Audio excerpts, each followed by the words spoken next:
अध्याय 1071 से 1075। 12 मिलियन, 1.5 करोड़। मैं उत्तरी क्षेत्र के विंड बेंड एलायंस से हूं और मुझे यकीन है कि यहाँ हर किसी ने हमारी गौरवपूर्ण उपलब्धियों के बारे में सुना है। यदि मैं इस स्त्री को प्राप्त कर सकूं तो मुझे बहुत लाभ होगा, इसलिए कृपया उसे मुझे दे दीजिए। विंड बेंड एलायंस डाकिया क्षेत्र में एकमात्र स्थान नहीं है जहां पवन गहन कला की खेती की जाती है। ये ब्लैक फेदर मर्चेंट गिल्ड है और इस जगह पर रुतबा और एहसान कभी मायने नहीं रखते।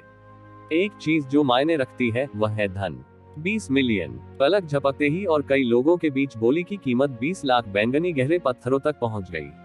आसमान छूती कीमत ने कई लोगों को आश्चर्यचकित कर दिया और उन्हें अनिच्छा से वापस बैठने पर मजबूर कर दिया।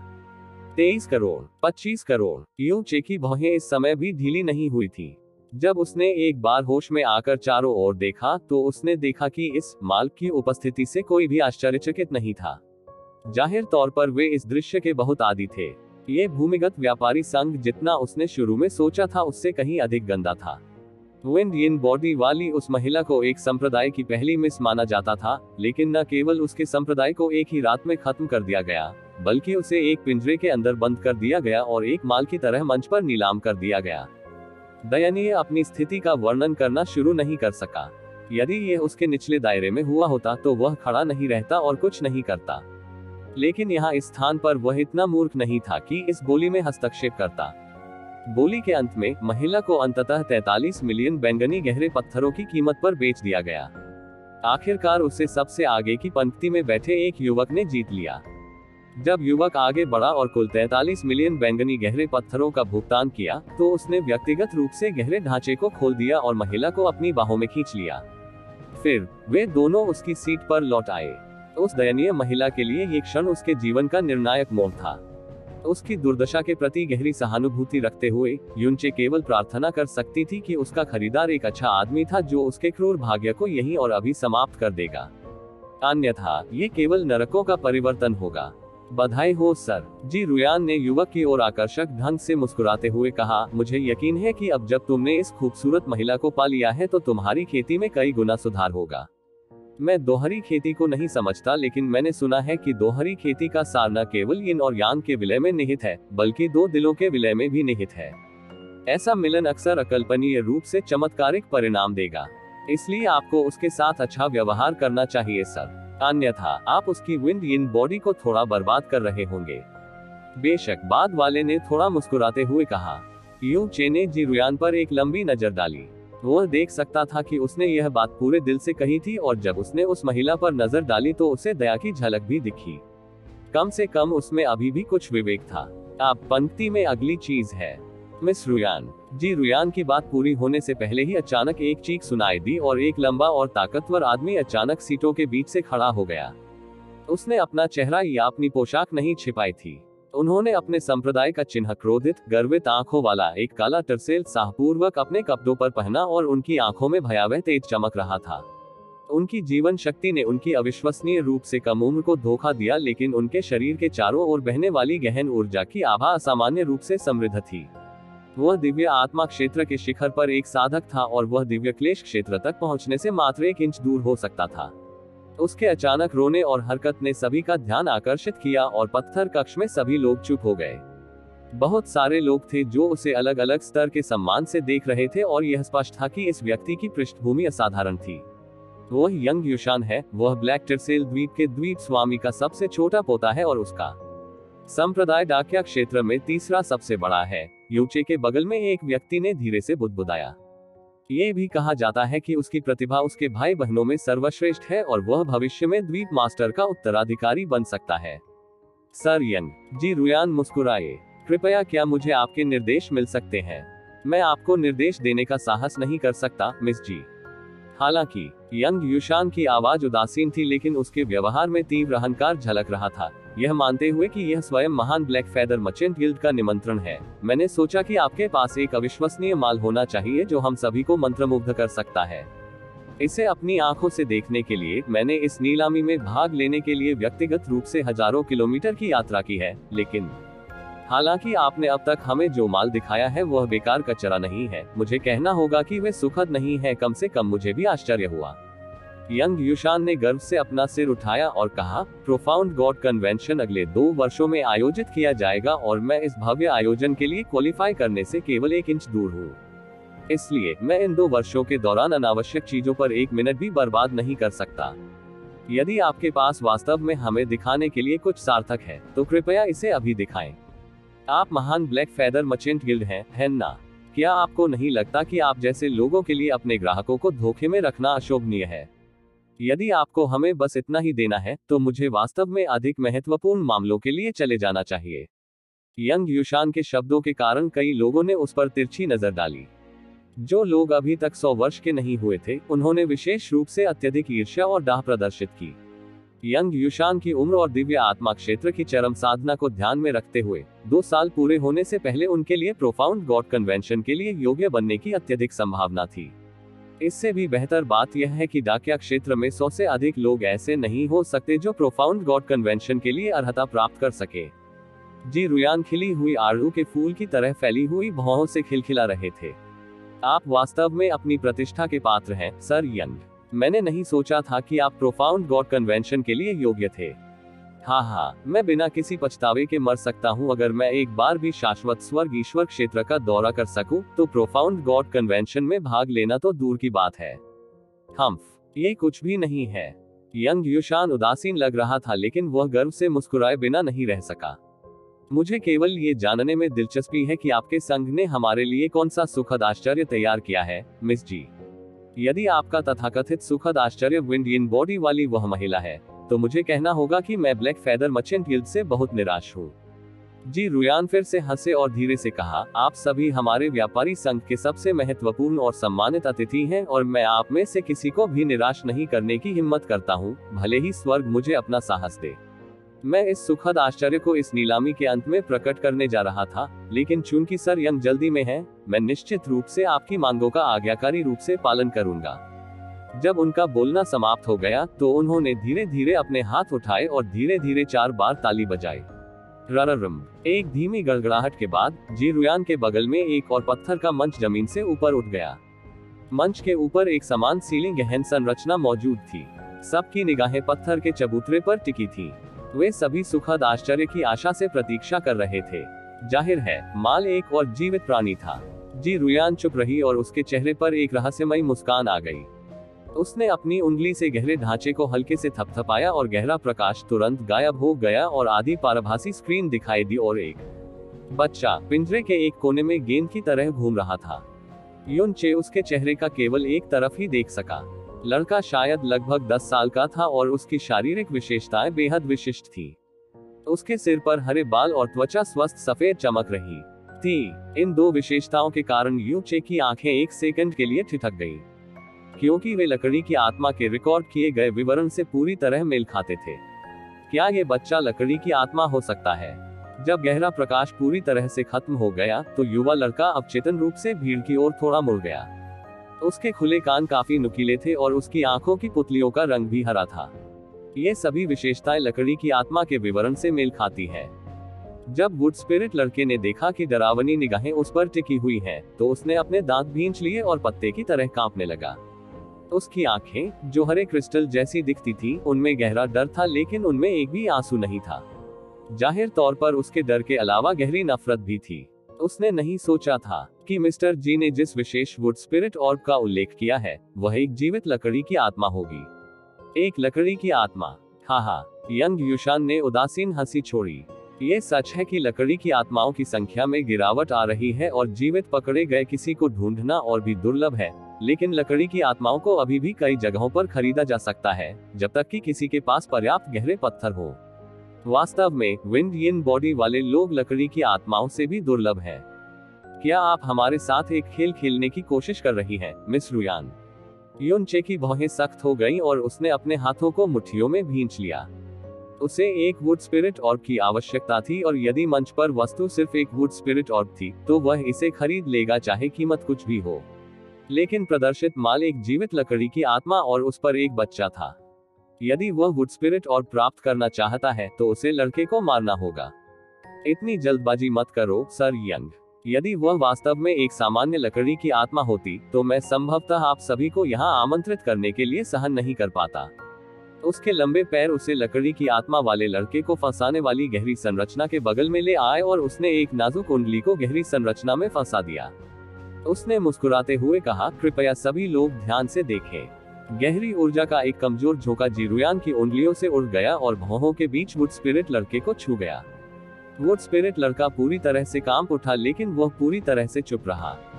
अचानक उसके ग्लेबेला के ऊपर धीरे धीरे एक हरा चमकता हुआ निशान दिखाई दिया।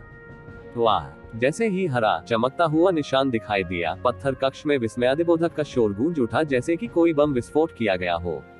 यू चे को छोड़कर हर कोई अपने पैरों पर खड़ा हो गया था और यहाँ तक कि अहंकारी दिखने वाला यंग युशान भी निशान को घूरते हुए तेजी से अपना आपा खो रहा था। वह वुड स्पिरिट रेस का एक शाही सदस्य है। यंग युशान ने खुद पर नियंत्रण खो दिया और चिल्लाया, यू चे, ये सही है। जैसा कि आप सभी देख सकते हैं, ये लड़का कोई सामान्य लकड़ी की आत्मा नहीं है, वह एक शाही लकड़ी की आत्मा है।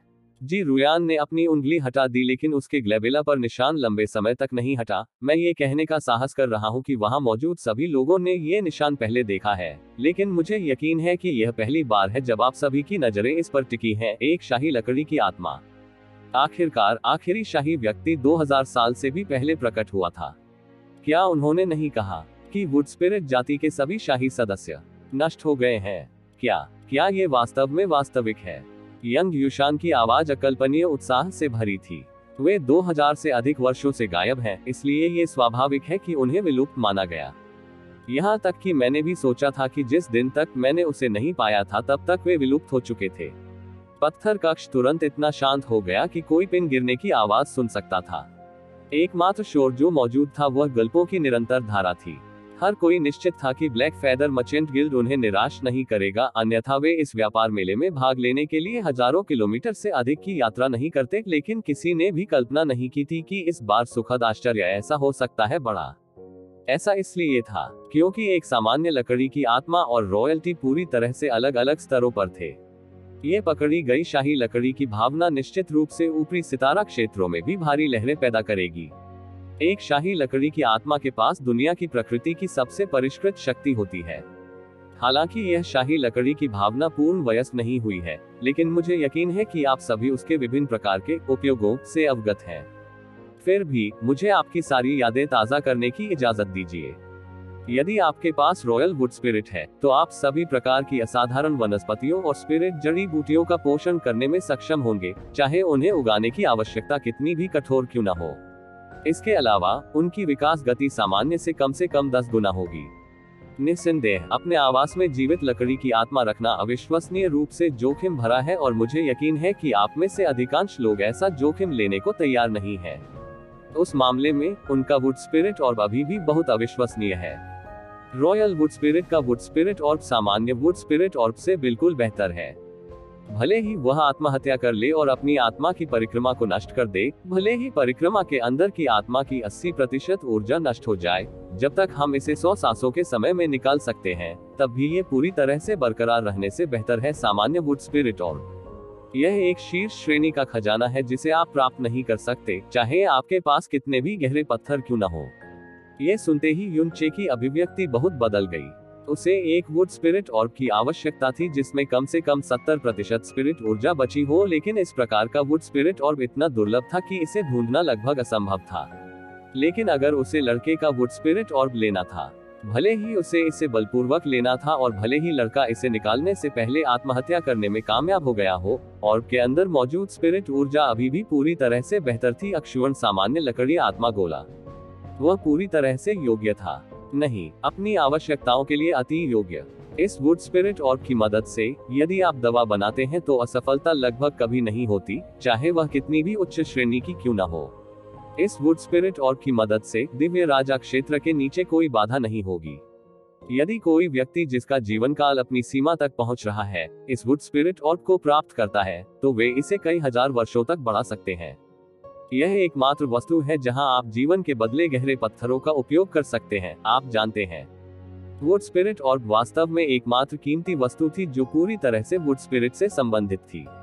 जहां तक एक वुड स्पिरिट ऑर्ब की बात है जो एक शाही लकड़ी स्पिरिट से संबंधित था, वह खजानों में से एक खजाना था। जी रुयान का प्रत्येक विवरण विशेष रूप से अकल्पनीय लग रहा था, लेकिन उपस्थित किसी को भी यह आश्चर्यजनक या संदिग्ध नहीं लगा, क्योंकि प्रसिद्ध रॉयल वुड स्पिरिट ऑर्ब वास्तव में एक चमत्कारी अस्तित्व था। उसके बगल में बात करने वाली आवाज ने गहरी संरचना के अंदर लकड़ी के आत्मा वाले लड़के को अनियंत्रित रूप से कांपने पर मजबूर कर दिया। लकड़ी की आत्माओं और मनुष्यों की गहन ताकतें अलग अलग थीं। उनकी आक्रामक क्षमताएं बेहद कम थीं और यहाँ तक कि उनमें से उच्च खेती वाले भी दयनीय रूप से कम थे। इससे ये तथ्य और भी जुड़ गया कि उनकी आबादी संख्या में इतनी कम थी कि एक बार जब वे मानव हाथों में पड़ गए तो उनके लिए बचना मूल रूप से असंभव था। लकड़ी की आत्माओं का एक बड़ा हिस्सा मानव हाथों में पड़ने के बाद अपने लकड़ी की आत्मा के अंगों को स्वयं नष्ट करने का विकल्प चुनता था, जो आत्महत्या के बराबर था। लेकिन उसने ऐसा नहीं किया। ऐसा इसलिए था क्योंकि वह संपूर्ण प्राइमल कैस डायमेंशन में शाही वंश का एकमात्र वुड स्पिरिट पुरुष था। उसकी मृत्यु का मतलब था वुड स्पिरिट रॉयल फैमिली की वंशावली का विच्छेद। अब उनका कोई वंशज नहीं होगा। यही कारण था कि भले ही वह छोटा था, फिर भी वह गहराई से समझता था कि चाहे उसकी स्थिति कितनी भी अपमानजनक या निराशाजनक क्यों न हो, वह मर नहीं सकता। फिलहाल यहाँ केवल युवा स्वामी ही नहीं है, यहाँ तक कि ऊपरी सितारा क्षेत्र और राजा क्षेत्र भी नहीं है। हर कोई मानता है कि वुड स्पिरिट रॉयल परिवार समाप्त हो गया है। हालांकि वास्तव में आपकी आंखों के ठीक सामने एक जीवित शाही लकड़ी की आत्मा है। आज यहाँ बैठे आप सभी मेरे जैसे ही हैं, आप जानते हैं। संपूर्ण ईश्वर क्षेत्र में हम कुछ भाग्यशाली लोग हैं। जहां तक आप में से सबसे भाग्यशाली व्यक्ति की बात है, मुझे आश्चर्य है कि वह कौन होगा। उनके भाषण के दौरान उपस्थित प्रत्येक व्यक्ति की आंखों में एक नर्म आकर्षक रोशनी भरी हुई थी। यदि यह सामान्य परिस्थितियों में होता तो नीचे की भीड़ निश्चित रूप से भाग जाती और उसे अपनी आत्मा दे देती। हालांकि सभी की निगाहें वुड स्पिरिट बॉय पर टिकी हुई थी, जरा भी इधर उधर नहीं भटक रही थी। जिस वरिष्ठ ने इस शाही लकड़ी की आत्मा को पकड़ा था, वह मूल रूप से स्वयं इसका आनंद लेना चाहता था, लेकिन कई कारणों से उसने अंततः उसे मुझे सौंपने का फैसला किया। यदि आप उसे ऊपरी सितारा लोकों में लाने में सक्षम हैं, तो वह कुछ अरब बैंगनी गहरे पत्थरों में बेच देगा। 10 बिलियन भी काफी आसान होगा। हालांकि यहाँ आपका नौकर केवल एक छोटे व्यापारी संघ का हिस्सा है। मैं ऊपरी सितारा लोकों की कठिनाइयों को कैसे सहन कर सकता हूँ, उसे यहाँ आप सभी को देने से मुझे सबसे अधिक आराम मिलेगा। मिस रुयान बोली, शुरू करो जल्दी। यंग युशान चौड़ी आंखों से दहाड़ने लगी। वह इस समय दैवीय आत्मा क्षेत्र के शिखर पर था, लेकिन दिव्य क्लेश क्षेत्र की बाधा को पार करने के लिए न केवल महान प्रयास की आवश्यकता थी, बल्कि एक मौका आत्मज्ञान की भी आवश्यकता थी। यदि उनकी किस्मत अच्छी नहीं थी, तो 2 साल के बारे में भूल जाए। अधिकांश लोगों के लिए कई दशकों तक सफलता हासिल न कर पाना बहुत सामान्य बात थी। हालांकि यदि उसे वुड स्पिरिट जाति की यह शाही वुड स्पिरिट प्राप्त हो जाती, तो उसकी अड़चन समाप्त हो जाती। वह कुछ ही दिनों में सीधे सेंध लगाने में सक्षम हो जाएगा। उनकी भविष्य की प्रगति में भी भारी मात्रा में लाभ प्राप्त होंगे। इसे ऊपरी तारा क्षेत्र में 10 अरब बैंगनी गहरे पत्थरों के लिए बेचने में सक्षम होना, ये बिल्कुल भी अतिशयोक्ति नहीं थी। बात सिर्फ इतनी थी कि ब्लैक फेदर मर्चेंट गिल्ड कितना भी अधिक साहसी क्यों न हो, उनके लिए उसे मध्य या ऊपरी स्टार क्षेत्र में बेचने की कोशिश करना असंभव था। वे उस जानकारी को लीक करने का साहस भी नहीं करेंगे, अन्यथा उन्हें इस नीलामी को जारी रखने की कोई आवश्यकता ही नहीं थी। जो लोग गुप्त रूप से बच्चे को चुराने आते थे, उनकी संख्या इतनी होगी कि वे कई सांसों में पूरे ब्लैक फेदर मर्चेंट गिल्ड को खत्म कर सकते थे। चूंकि यह तय हो चुका था कि उससे बेचा जाना है, तो यह ऐसी जगह होना चाहिए जहां उनका पूरा नियंत्रण हो। हे, ऐसा लगता है कि यहाँ हर कोई अब और इंतजार नहीं कर सकता। जैसे ही उसने धीरे से एक उंगली बढ़ाई, जी रुयान की रेखाएं संकीर्ण हो गईं, जो मनमोहक रोशनी से भर गई। इस शाही लकड़ी की आत्मा के लिए शुरुआती बोली 100 मिलियन बैंगनी गहरे पत्थरों की है।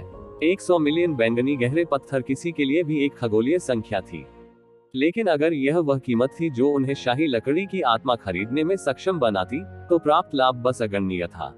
मुख्य बात यह थी कि यदि वे इस अवसर को चूक गए, तो शायद उन्हें अपने पूरे जीवन में फिर कभी इसका मौका नहीं मिलेगा। इंतजार। यह एक बार फिर यंग युशान ही थी जो चिल्लाई थी।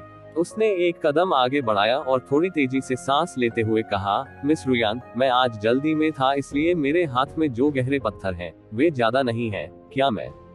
बिल्कुल नहीं। जी रुयान ने बिना किसी हिचकिचाहट के उसकी बात काट दी। उसने मुस्कुराते हुए कहा, सर यंग को यहाँ के नियमों के बारे में सबसे स्पष्ट होना चाहिए। व्यापार मेला खत्म होने से पहले किसी को भी बाहर जाने की इजाजत नहीं है। विशेष रूप से इस दिन, यदि यह ज्ञात हो कि एक शाही लकड़ी की आत्मा यहाँ थी, तो मैं संभवतः इसके बाद आने वाले परिणामों की कल्पना नहीं कर सकता। हालांकि अगर सर यंग उसे खरीदने में सक्षम है, तो ये स्वाभाविक है कि आप तुरंत उसके बाद छोड़ सकते हैं। जब वह समय आएगा, तो उसका हमारे ब्लैक फेदर मर्चेंट गिल्ड से कोई लेना देना नहीं होगा और किसी को भी पता नहीं चलेगा या विश्वास नहीं होगा कि वह हमारे ब्लैक फेदर मर्चेंट गिल्ड से आया है। इसलिए जल्दी जाने की अनुमति नहीं है। हालांकि मुझे यहाँ आप सभी पर भरोसा है। अगर थोड़ी सी भी संभावना हो कि कुछ घटित हो सकता है, तो उसके बाद जो होगा उसे मैं सहन नहीं कर सकता। जी रुयान की मुस्कान फूल की तरह खिल गई, लेकिन उसका हर एक शब्द कठोर था। उद्धरण चिन्ह ... उद्धरण चिन्ह। यंग युशान का माथा पसीने से लथपथ था। अंत में कहने से पहले उसे काफी देर तक संयम रखना पड़ा। फिर मुझे ध्वनि प्रसारण भेजने के लिए 10 सांसें दीजिए ताकि मेरे आदमी कुछ बैंगनी गहरे क्रिस्टल भेज सके। उसके बारे में क्या ख्याल है? आपका ब्लैक फेदर मर्चेंट गिल्ड भारी मुनाफा नहीं छोड़ना चाहेगा, है ना? कृपया मेरे लिए चीजें कठिन न बनाएं, सर यंग। हमारे ब्लैक फेदर मर्चेंट गिल्ड के इतने वर्षों तक अस्तित्व में रहने का मुख्य कारण यह है कि हमने कभी भी अपने नियम नहीं तोड़े। इसके अलावा, जब मैंने निमंत्रण पत्र भेजे, तो मैंने आप में से प्रत्येक को याद दिलाया कि आपको निश्चित रूप से कुछ और गहरे पत्थर लाने होंगे। यंग युशान के मुंह का कोना हिल गया। चूंकि वह आया था, तो जाहिर तौर पर वह अपने साथ बहुत कुछ लेकर आया था। लेकिन किसने सोचा होगा कि शाही लकड़ी की आत्मा जैसा कुछ दिखाई देगा। यह एक अनमोल खजाना था जिसे देखने का सौभाग्य ऊपरी सितारा लोगों को भी नहीं मिला। यह एक खजाना था जिसके बदले में किसी के पूरे परिवार की संपत्ति का सौदा किया जा सकता था। जी रुयान की नजर यंग युशान से हट गई। 100 मिलियन बैंगनी गहरे पत्थर, बोली शुरू करे। जब जी रुयान की आवाज गिरी, तो एक भी व्यक्ति ने एक पल के लिए उत्तर नहीं दिया। ठीक उसी समय जब जी रुयान अपनी बात दोहराने वाली थी, यूचे धीरे से उठ खड़ी हुई। 200 मिलियन, वाह! उपस्थित सभी लोगों की निगाहें यूचे के शरीर पर समान रूप से पड़ी। आज यहाँ एक भी व्यक्ति डाकिया क्षेत्र के भीतर उच्च वर्ग का अस्तित्व नहीं रखता था। भले ही 200 मिलियन एक बहुत बड़ी राशि थी, ये कुछ ऐसा नहीं था जिसे वे सहन नहीं कर सकते थे। ये सिर्फ इतना था कि भले ही वे अधिक अमीर हो, उनके सही दिमाग में कौन लापरवाही से कई 100 मिलियन बैंगनी गहरे पत्थर ले जाएगा। यहाँ पहुंचने पर यूचे ने जो पहली बात कही, उसने सीधे तौर पर कीमत में 100 मिलियन की वृद्धि कर दी, जिससे पत्थर के कमरे में 90% भीड़ अंदर ही अंदर आह भरने लगी। यदि यह कोई अन्य स्थान होता, तो वे गहरे पत्थर और क्रिस्टल पहुंचाने के लिए तुरंत ध्वनि प्रसारण भेज सकते थे, लेकिन यह ब्लैक फेदर का भूमिगत व्यापार मेला था। भले ही उनके पास संसाधन हो, फिर भी वे उन्हें यहाँ नियोजित नहीं कर सके। पर्याप्त मुद्रा न ला पाने के लिए वे केवल स्वयं को दोषी ठहरा सकते थे। जी रुयान की नजर यूचे की ओर पानी की तरह बह गई। यहाँ ये साहब अपने कार्यों में बिल्कुल सीधे हैं। मुझे उस तरह का व्यक्ति सबसे अधिक पसंद है। बोली को एक बार में 100 मिलियन तक बढ़ाना। वह था 100 मिलियन। यहाँ तक कि डाकिया क्षेत्र में तीसरे नंबर के संप्रदाय से आने वाले यंग युशान को भी एक बड़ा झटका दिया गया था। उसने यूचे पर नजर डाली, दांत पीस लिए और धीरे से कहा, 210 मिलियन। उसके पास कुल मिलाकर केवल 260 मिलियन बैंगनी गहरे पत्थर थे, और 200 मिलियन वास्तव में उसके पिता से उसके जाने से पहले मांगे गए थे। उसने मूल रूप से सोचा था कि इतनी खगोलीय संख्या के साथ डाकिया क्षेत्र में ऐसी एक भी वस्तु नहीं होगी जिसे वह खरीद न सके। लेकिन अब वह केवल प्रार्थना कर सकता था कि कोई ऐसा व्यक्ति न आए जो उसकी राशि से अधिक हो। 300 मिलियन। यूचे के चेहरे के भाव में कोई बदलाव नहीं आया। ऐसा लगा मानो उसने केवल 3 बैंगनी गहरे पत्थर ही कहे हों। उपस्थित सभी लोगों के दिल जोरों से धड़कने लगे। यह 100 मिलियन की एक और तत्काल वृद्धि थी। उपस्थित भीड़ डाकिया क्षेत्र के शीर्ष संप्रदायों और कुलों से थी, लेकिन उनमें से किसी ने भी बोली में 100 मिलियन की वृद्धि के बारे में कभी नहीं सुना था। वह दुनिया में कौन था? भले ही वह अमीर था, उसे अपना धन इस तरह फेंकना नहीं पड़ता। क्या उसके दिमाग में कुछ गड़बड़ हो सकती है? यंग युशान के हाथ कसकर मुट्ठियों में जकड़ गए और उसके पास न चाहते हुए भी बैठने के अलावा और कोई विकल्प नहीं था। जब जी रुयान ने शुरुआती बोली लगाई थी, तो सभी ने सोचा था कि अगली बोली एक हिंसक तूफान जितनी तीव्र होगी। फिर भी यूचे की 2 बोली में 100 मिलियन की बढ़ोतरी के साथ इसने पूरे पत्थर कक्ष को एक ऐसी जगह पर स्तब्ध कर दिया जहां कोई भी शांत हो सकता था एक पिन ड्रॉप सुने। सभी की निगाहें यूचे पर टिक गईं क्योंकि वे सभी उसकी पहचान का अनुमान लगाने की कोशिश कर रहे थे। गहन संरचना वाले पिंजरे के अंदर लकड़ी के आत्मा शरीर ने भी सावधानी से यूचे को देखने के लिए अपना सिर ऊपर झुकाया, और आशा की किरण अचानक उसकी पहले की धुंधली पन्ना आंखों में दिखाई दी। हे, इन महोदय ने पहले ही बोली को 300 मिलियन बैंगनी गहरे पत्थरों तक बढ़ा दिया है। यह मेरे जीवन में पहली बार है कि मैंने इतना फुर्तीला युवा मास्टर देखा है। जी रुयान ने यूचे का आकार सिर से पैर तक बड़ा कर दिया। क्या कोई और भी है जो बोली लगाना चाहता है? अगर नहीं है तो 320 मिलियन। दांत भींचे हुए से अचानक एक गंभीर आवाज निकली। आवाज का मालिक एक छोटे कद का काले कपड़े पहने हुए युवक था। उसने यूनचे पर एक नजर डाली। उसकी आंखें स्पष्ट रूप से कहती हैं, यदि आप कर सकते हैं तो इसे फिर से बढ़ाएं।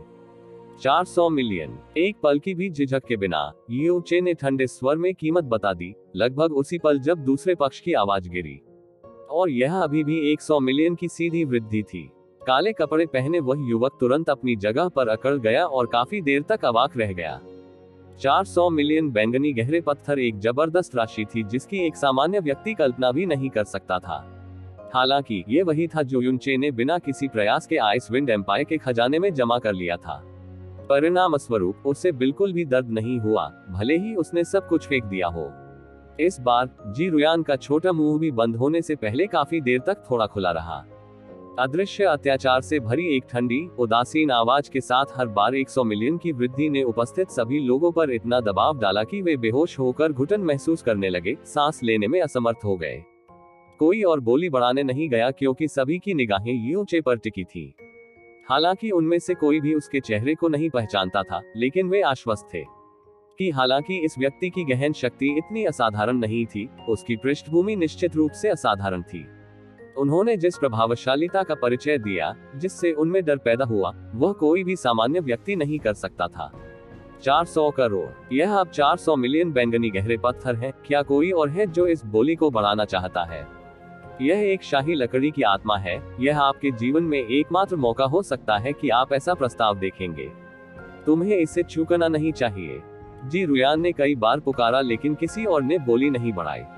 यूचे ने भी अंदर से राहत की सांस ली। वह अपनी सारी संपत्ति 500 मिलियन बैंगनी गहरे पत्थरों को भी बाहर निकालने के लिए तैयार था। किसी भी मामले में आखिरकार उसे वुड स्पिरिट ऑर्ब मिल गया। भले ही कीमत कुछ अधिक थी, यह अभी भी केवल दूसरा दिन था जब वह डाकिया क्षेत्र में आया था और वह वुड स्पिरिट ऑर्ब प्राप्त करने वाला था। यह ऐसा था जो आवश्यकताओं से भी कहीं अधिक था। इसकी तुलना में 4 करोड़ बैंगनी गहरे पत्थर ज्यादा नहीं थे। फिर बधाई हो सर। यह शाही लकड़ी की आत्मा, जो संभवतः दुनिया में बची हुई एकमात्र आत्मा हो सकती है, आपकी है। उपस्थित सभी लोगों की ईर्ष्यालु और असमंजस भरी निगाहों के बीच यूनचे शांति से आगे बढ़ी और सीधे जी रुयान को 400 मिलियन बैंगनी गहरे पत्थर सौंपे। फिर उसने रुखाई से कहा, क्या मैं उसे अभी ले जा सकता हूँ? बिल्कुल। करीब से जी रुयान की मुस्कान और भी आकर्षक थी। अब से वह तुम्हारा है। जैसे ही उसने ऐसा कहा, जी रुयान ने हल्के से उंगली से थपथपाया और जवाब में सीलिंग गहन संरचना खुल गई। यूचे तेजी से आगे बढ़ा और वुड स्पिरिट बॉडी की बांह पकड़ ली। कुछ हद तक अप्रत्याशित बात यह थी कि एक बार जब सीलिंग गहरी संरचना गायब हो गई, तो वुड स्पिरिट बॉय ने भागने का कोई प्रयास नहीं किया। उसने यूनचे को उसे पकड़ने की अनुमति दी। शायद उसने बहुत पहले ही अपने भाग्य को स्वीकार कर लिया था। सर, मुझे यकीन है कि आप इस कहावत को समझते हैं कि एक व्यक्ति का खजाना दूसरों के लिए ईर्ष्या पैदा करेगा। जी रुयान ने मुस्कुराते हुए याद दिलाते हुए कहा। अनंत स्वर्ग देव क्षेत्र द्वारा लगाए गए प्रतिबंध को छोड़कर एक शाही लकड़ी की भावना एक ऐसी चीज है जिसे ऊपरी सितारा क्षेत्र भी पसंद करेंगे। हालांकि मुझे विश्वास है कि यहाँ हर कोई एक भरोसेमंद सम्मानित अतिथि है जो रहस्य रख सकता है। अगर यह बात दूसरों को पता चली तो आप खतरे में पड़ जाएंगे। ये सबसे अच्छा है अगर आप इसे जल्द से जल्द संभाल लें। हालांकि सबसे अच्छा विकल्प सीधे इसके वुड स्पिरिट ऑर्ब को लेना है और फिर उद्धरण चिन्ह। कोई जरूरत नहीं, मेरी अपनी योजनाएं हैं। चेतावनी के लिए धन्यवाद। यूनचे ने वुड स्पिरिट लड़के के साथ निकलने से पहले उत्तर दिया। उसी समय वह पीछे मुड़ा। उसकी नजर एक निश्चल काले कपड़े पहने अधेड़ उम्र के व्यक्ति पर पड़ी जो जी रुयान के पीछे खड़ा था। उसके पीछे वाले व्यक्ति ने धीरे से एक काली ध्वनि संचरण ज़ेड उठाई। इस भूमिगत स्थान ने ध्वनि प्रसारण को अलग कर दिया। फिर भी काले कपड़े पहने मध्यम आयु वर्ग के व्यक्ति के हाथों में ध्वनि संचरण ज़ेड वास्तव में ध्वनि प्रसारण प्राप्त करने में सक्षम था। ये स्पष्ट था कि यह विशेष था। सुनते सुनते उसकी भौहें तन गईं और पूरा संदेश सुनने के बाद अचानक उसकी अभिव्यक्ति बदल गई। उसकी नजर युनचे पर पड़ी। युनचे के पीछे से एक धीमी आवाज आई, रुको सर, हम अब इस शाही लकड़ी की भावना को नहीं बेच रहे हैं। युनचे के कदम रुक गए लेकिन वह पीछे नहीं मुड़ा। नहीं बेचने से आपका क्या मतलब है? काले कपड़े पहने अधेड़ उम्र के व्यक्ति के शब्दों ने उपस्थित सभी लोगों को चौंका दिया, यहाँ तक कि जिरुयान का खूबसूरत चेहरा भी थोड़ा बदल गया था। उनके ब्लैक फेदर मर्चेंट गिल्ड में इस तरह की चीज कभी नहीं हुई थी। शायद ये कहा जा सकता है कि ब्लैक फेदर मर्चेंट गिल्ड के कई हजार वर्षों के इतिहास में ऐसा कभी नहीं हुआ था। मेरा वही मतलब है जो मैंने अभी कहा। काले कपड़े पहने अधेड़ उम्र का आदमी धीरे धीरे युनचे की ओर चला। उनका रवैया जिरुयान जितना गर्म नहीं था क्योंकि वह ठंडे सख्त चेहरे के साथ जारी रहे। अभी उस स्वामी के बारे में खबर आई है जिसने इस शाही लकड़ी की आत्मा को पकड़ लिया है। वह शाही लकड़ी की भावना को वापस लेना चाहता है। चूंकि यही मामला है, ये लेन देन रद्द कर दिया जाएगा। हमें खेद है, लेकिन चिंता न करें, हम आपके सभी बैंगनी गहरे पत्थर बिना एक भी खोए वापस कर देंगे। भले ही उन्होंने हमें खेद है कहा, लेकिन जिस तरह से उन्होंने बात की वह स्पष्ट रूप से एक आदेश था जिसे अस्वीकार नहीं किया जा सकता था। यह जिरुयान तेजी से काले कपड़े पहने अधेड़ उम्र के व्यक्ति के सामने चले गए। थोड़ी सी हिचकिचाहट के बाद उसने पूछा, हमारे ब्लैक फेदर मर्चेंट गिल्ड ने कभी भी हमारी बेची हुई कोई चीज वापस नहीं ली है। मैं पूछता हूँ क्या हुआ है? काले कपड़े पहने अधेड़ उम्र के आदमी ने उस पर नजर डाली। भले ही वह जिरुयान को देख रहा था, फिर भी उसकी नजर ठंडी थी। जब उसने उसे एक संक्षिप्त ध्वनि प्रसारण भेजा तो उसका मुंह थोड़ा हिल गया। यह अज्ञात था कि उसने क्या सुना था, लेकिन जिरुयान का सुंदर चेहरा अचानक खराब हो गया। वो एक कदम पीछे भी हट गई, मानो उसे बहुत बड़ा डर लग गया हो। जैसे ही युनचे बोलने ही वाला था, उसने अचानक महसूस किया कि उसकी मुट्ठी में लकड़ी का आत्मा वाला लड़का सिर से पैर तक कांप रहा था। जैसे ही उसका कांपता हुआ शरीर उसके पीछे सिकुड़ गया, एक छोटे से हाथ ने उसके कपड़ों के किनारे को कसकर पकड़ लिया। ये स्पष्ट था कि वह इस बात से डरा हुआ था कि युनचे उसे वापस कर सकता है। युनचे ने पलटकर सीधे काले कपड़े पहने अधेड़ उम्र के आदमी को देखा। क्या आपका ब्लैक फेदर मर्चेंट गिल्ड इसी तरह काम करता है? नहीं, बिल्कुल नहीं। इससे पहले कि काले कपड़े पहने अधेड़ उम्र का आदमी कुछ बोलता, जिरुयान ने जल्दी से उत्तर दिया। इस प्रकार के व्यापार मेले का प्रबंधन करने में सक्षम होने का मतलब था कि स्थिति को नियंत्रित करने की उनकी क्षमता असाधारण थी। हालांकि इस समय उसकी आंखों की रोशनी कांप रही थी। ये स्पष्ट था कि वह सचमुच बहुत बड़े नुकसान में थी। हमारे ब्लैक फेदर मर्चेंट गिल्ड के 50,000 वर्षों तक डाकिया दायरे से ऊपर उठने में सक्षम होने का कारण हमारे सिद्धांतों के प्रति हमारा अत्यधिक पालन है। ये नौकर आपको आश्वस्त कर सकता है कि बेची गई चीज को जबरन वापस लेने जैसी बात पहले कभी नहीं हुई है। ये सिर्फ इतना है कि यह स्थिति बेहद खास है। इसके बारे में क्या ख्याल है? जब तक आप उसे वापस करने को तैयार हैं, न केवल हम सभी 400 मिलियन बैंगनी गहरे पत्थरों को वापस दे देंगे, ये नौकर आपको 50 मिलियन बैंगनी पत्थर देने को तैयार है। क्षमा याचना के रूप में गहरे पत्थर। इसने उपस्थित सभी लोगों को स्तब्ध कर दिया। 50 मिलियन बैंगनी गहरे सिक्कों की माफी। यहाँ तक कि अपने स्तर के लोगों के लिए भी ये बहुत बड़ी संख्या थी। इसकी ईमानदारी असंदिग्ध थी। इच्छुक, युनचे ठंडे स्वर में हंसा। एक संदिग्ध व्यापार मेला आयोजित करने वाले व्यापारी संघ के पास वास्तव में सिद्धांतों के बारे में बात करने का कोई चेहरा नहीं है।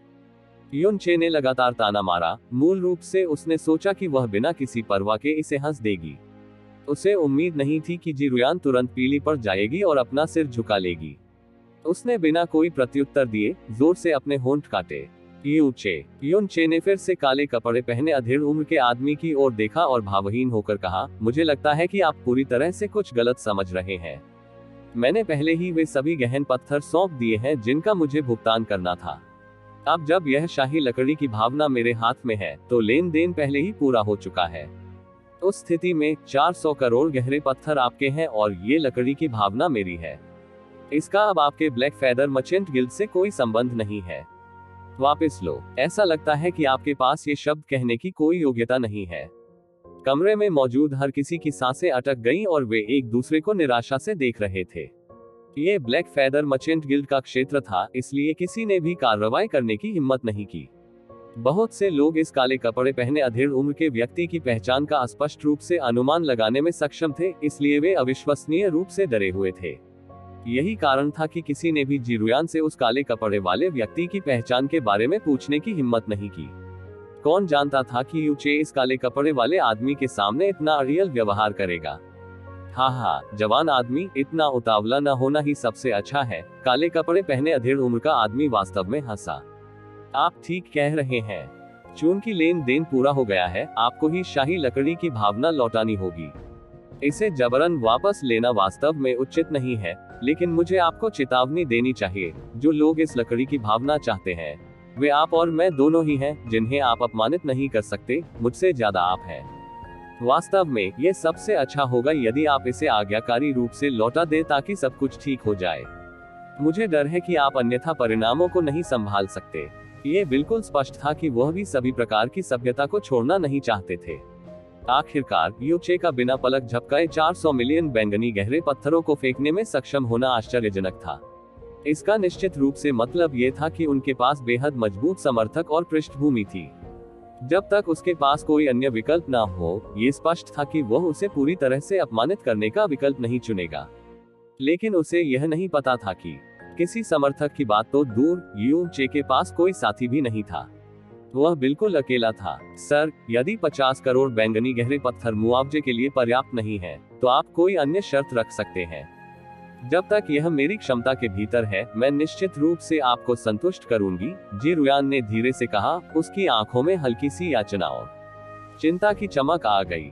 जैसे ही यू चे जवाब देने वाला था, जिरुयान की ध्वनि अचानक उसके कानों के पास गूंजी। सर लिंग्यू, कृपया उसे वापस कर दे। स्थिति आपकी कल्पना से कहीं अधिक गंभीर है। इसमें एक ऊपरी सितारा क्षेत्र शामिल है। इसके अलावा आपके सामने वाला व्यक्ति एक महान पृष्ठभूमि से आता है।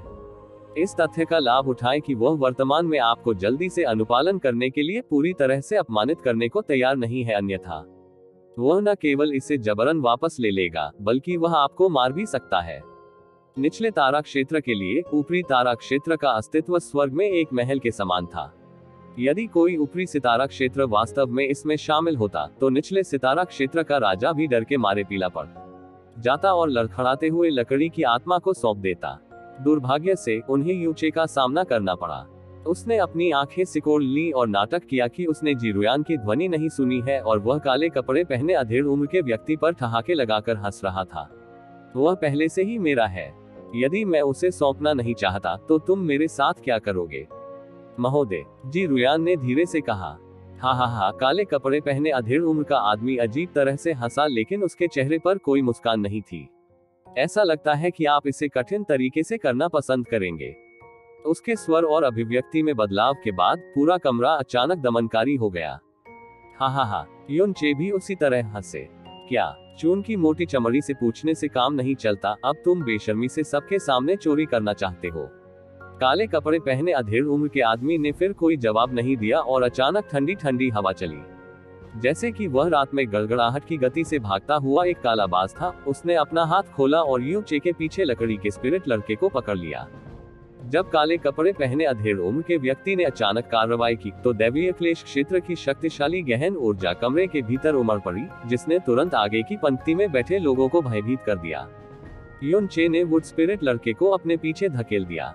जैसे ही उसने परगेटरी खोली, उसके हाथ में हेवन स्मिटिंग तलवार प्रकट हुई, और उसने अपनी तलवार से झपकते हुए काले कपड़े पहने आदमी का स्वागत किया। युन चे की गहन शक्ति केवल दिव्य आत्मा क्षेत्र के दूसरे स्तर पर थी, इसलिए उसे काले कपड़े वाले व्यक्ति के सामने कुछ भी नहीं माना जाता था। हालांकि यू चे द्वारा 400 मिलियन बैंगनी गहरे पत्थरों को उछालने और उसकी गरिमामय आभा ने उसे यू चे की पृष्ठभूमि के बारे में चिंतित कर दिया। यही कारण है कि भले ही उसने कार्रवाई की थी, वह केवल लकड़ी की आत्मा के लिए गया था, यू चे के लिए नहीं। उसे उम्मीद नहीं थी कि यू चे न केवल अपनी दैवीय क्लेश शक्ति की रिहाई के तहत घबराहट में भाग नहीं गया था, उसने वास्तव में अपने हमले का सामना करने के लिए अपने हथियार निकाल लिए थे। युन चे द्वारा अपने बारे में अधिक अनुमान लगाने पर काले कपड़े पहने व्यक्ति ने हंसते हुए कहा, अंध मूर्ख, तुम मौत की तलाश में हो। इससे पहले कि उसकी आवाज अभी जमीन पर पहुंची थी, उसका चेहरा अचानक बदल गया। उस पर आने वाला ऊर्जा तूफान एक बार ड्रैगन की तरह था, जो खुद को समुद्र से बाहर निकाल रहा था। इसके दबाव से तुरंत उसका दम घुट गया और वह सदमे में आ गया। बूम बूम बूम, जैसे ही एक बड़े विस्फोट की आवाज आई जिसकी किसी ने भविष्यवाणी नहीं की थी। इसके चलते सभी पत्थर की कुर्सियां और मेजें टूट गईं। काले कपड़े पहने अधेड़ उम्र के व्यक्ति ने गहन ऊर्जा तूफान के केंद्र में एक धीमी कराह निकाली। वह घबराहट में पीछे हट गया, फिर भी वह निर्दयता पूर्वक उड़ता हुआ अपने पीछे की पत्थर की दीवार से टकराया, उच्च स्तरीय गहन पैटर्न द्वारा संरक्षित दीवार को टुकड़ों में तोड़ दिया। उसने तीव्रता से अपना सिर उठाया, उसकी आंखों में अब उसकी पिछली अंधेरी निश्चितता नहीं रही। उनके भीतर केवल गहरा सदमा और अविश्वास था, क्योंकि उसका दाहिना हाथ थोड़ा कांप रहा था, लगभग सारी अनुभूति खो रहा था। इस दृश्य ने पत्थर के कमरे में मौजूद सभी लोगों को स्तब्ध कर दिया। पहले की वह भयावह शक्ति वास्तव में दिव्य आत्मा क्षेत्र के किसी व्यक्ति की थी, और इसने वास्तव में सीधे तौर पर द्वाइन क्लेश क्षेत्र में किसी को खदेड़ दिया था। क्या आपने पहले कहा था? युन चे ने आंखें सिकोड़कर धीरे से पूछा। आप? काले कपड़े पहने अधेड़ उम्र के व्यक्ति की अभिव्यक्ति पहले से ही काफी बदल चुकी थी। जब उसकी दाहिनी बांह की सुन्नता धीरे धीरे गायब हो गई, तो वह अचानक चिल्लाया, जैसे उसकी खुली उंगलियों से काले रंग की बिजली की एक लकीर निकली। उसने एक गहरे काले लंबे भाले को पकड़ा, जो बिजली से चमक रहा था और दर्जनों नाचते हुए ट्रू ड्रैगन जैसा लग रहा था, और उसे ऊंचे पर फेंक दिया। The black soul lightning star. वह वास्तव में सोल संप्रदाय से है, पत्थर के कमरे के दूर के छोर पर किसी ने धीरे से कहा। युन चे की भौहें थोड़ी झुक गईं, और आगे कूदने से पहले उसने वुड स्पिरिट लड़के को एक बार फिर पीछे की ओर धकेल दिया। आने वाली काले रंग की बिजली राक्षसी नागों के नृत्य की तरह थी, फिर भी उसने उन्हें पूरी तरह से नजरअंदाज कर दिया और एक गिरते हुए चंद्रमा के डूबते सितारे को नीचे भेज दिया। युन चे के धक्का से वुड स्पिरिट लड़का उड़ गया और बहुत दूर जा गिरा। डर के मारे वह असहाय होकर वहीं स्तब्ध होकर बैठ गया, कुछ देर खड़ा होना भूल गया। यंग युशान उससे 30 मीटर भी पीछे नहीं था। जब उसने देखा कि रॉयल वुड स्पिरिट करीब है, तो थोड़ी देर की झिझक के बाद उसने अपने दांत पीस लिए और वुड स्पिरिट लड़के को पकड़कर उसकी ओर लपका। Boom boom. भाले और तलवार की टक्कर क्षण भर तक ही टिकती प्रतीत हुई। भाले के शरीर पर काले रंग की गहरी बिजली पूरी तरह से बिखर गई, क्योंकि 9 फुट का भाला सीधे अर्धचंद्राकार आकार में टूट गया। काले कपड़े पहने अधेड़ उम्र के व्यक्ति का पूरा शरीर अविश्वसनीय रूप से भारी शक्ति के प्रभाव से हिल गया था, इससे पहले कि वह एक बार फिर बेरहमी से उसके पीछे की दीवार में उड़ गया। पैर जमीन को छू भी नहीं रहे थे। बूम। जब वह पहले से ही टूटी हुई पत्थर की दीवार से एक जोरदार धमाके के साथ गिरा, तो काले कपड़े पहने आदमी की भुजाएं बिजली की आत्मा के भाले को पकड़े हुए सुन्न होने के कारण कांपने लगी। उसके मुंह के कोने से भी आश्चर्यजनक रूप से लाल रक्त की धार बह निकली। एक ही वार में काले कपड़े पहने आदमी को कुचलने के बाद युन चे ने पीछे हटने की शक्ति उधार ली और पीछे की ओर पलट गया। जैसे ही वह तीव्र आंधी लेकर आया, उसने यंग युशान पर झपट्टा मारा, जो वुड स्पिरिट लड़के के पास आ रहा था। उसने उसकी मुट्ठी नीचे गिरा दी। उजागर हुई यंग युशान को बिल्कुल भी उम्मीद नहीं थी कि आगे की ओर कूद रहा युन चे तुरंत पीछे मुड़ जाएगा। इससे पहले कि उसे सदमे में अपना सिर उठाने का समय मिलता, युन चे की मुट्ठी जोर से उसकी छाती पर पड़ी। उस पल में उसे ऐसा लगा जैसे उसके शरीर की सभी हड्डियां टूट गई हो। जब वह अपनी दयनीय चीखों के बीच उड़ता हुआ चला गया, तो उसने कई मीटर लंबी खूनी धुंध फैला दी। उसे बेरहमी से पत्थर के कमरे के बिल्कुल अंत में पत्थर की दीवार में पटक दिया गया, जिससे पूरा कमरा तीव्रता से हिल गया। टकराना। यंग युशान का शरीर जमीन पर गिर गया। कुछ भयंकर झटके के बाद खून का एक बड़ा पूल तेजी से उसके नीचे फैल गया और वह अब और नहीं हिला। आसपास का एक भी व्यक्ति आगे नहीं बढ़ा। इसके बजाय वे सभी भयभीत होकर धीरे धीरे पीछे हट गए। यंग युशान की गहन शक्ति दिव्य आत्मा क्षेत्र के शिखर तक पहुंच गई थी, फिर भी युन चे, जो स्पष्ट रूप से दिव्य आत्मा क्षेत्र के दूसरे स्तर पर था, ने एक ही मौके में उसे इतनी बुरी तरह घायल कर दिया कि वह बेहोश हो गया। अर्ग। युन चे के पीछे एक भयंकर तूफान आया, क्योंकि काले कपड़े पहने अधेड़ उम्र के व्यक्ति के पीछे एक विशाल काले सांप की छवि दिखाई दी। उसके पूरे शरीर पर बिजली चमक रही थी और एक अविश्वसनीय रूप से भयानक आभा की लहर तेजी से बाहर की ओर फैल रही थी। आत्मा संप्रदाय की ब्लैक लाइटनिंग स्नैक।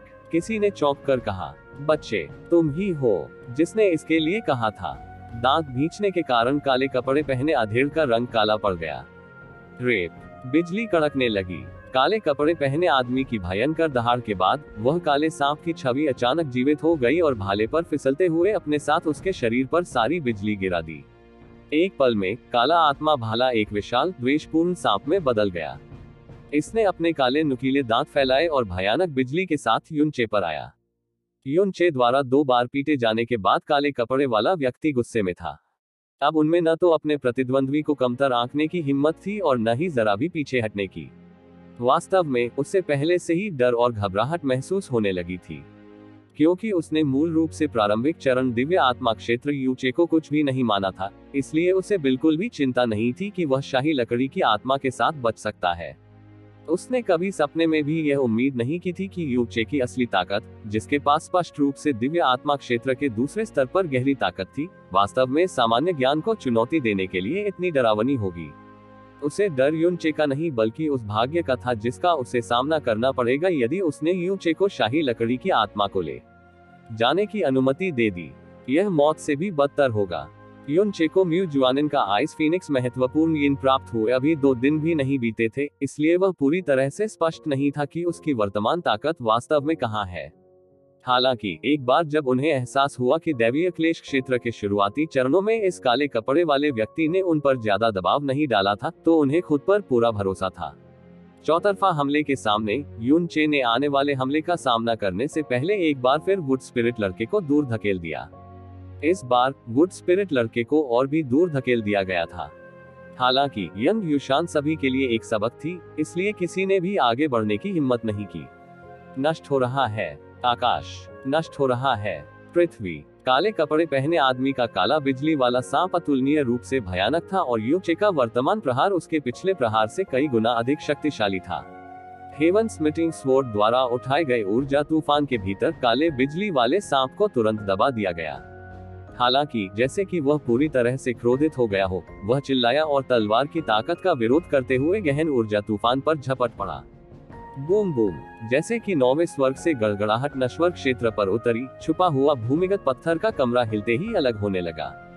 क्या काले कपड़े पहने अधेड़ उम्र के आदमी की आंखें चौड़ी हो गईं। उसका विकृत चेहरा ऐसा लग रहा था जैसे उसने कोई भूत देखा हो। वह कभी विश्वास नहीं करेगा कि उसकी अपनी शक्ति, उसकी संपूर्ण शक्ति, वास्तव में यूचे द्वारा सीधे अवरुद्ध कर दी गई थी। नहीं, ये कहा जाना चाहिए कि यह वह था जिसने यूचे की शक्ति को अवरुद्ध कर दिया था, और उसने बमुश्किल इसके खिलाफ बचाव किया था। यूचे का चेहरा ठंडा और शांत रहा। इसकी तुलना में काले बिजली के सांप को पकड़े हुए काले कपड़े पहने आदमी की भुजाएं भयंकर रूप से कांपती रही, क्योंकि पसीना उसके पूरे शरीर में नदियों की तरह बह रहा था। वह प्रचंड शक्ति जो उसके भाले और शरीर पर दबाव डाल रही थी, एक विशाल पर्वत की तरह थी जो धीरे धीरे उसके ऊपर गिर रही थी।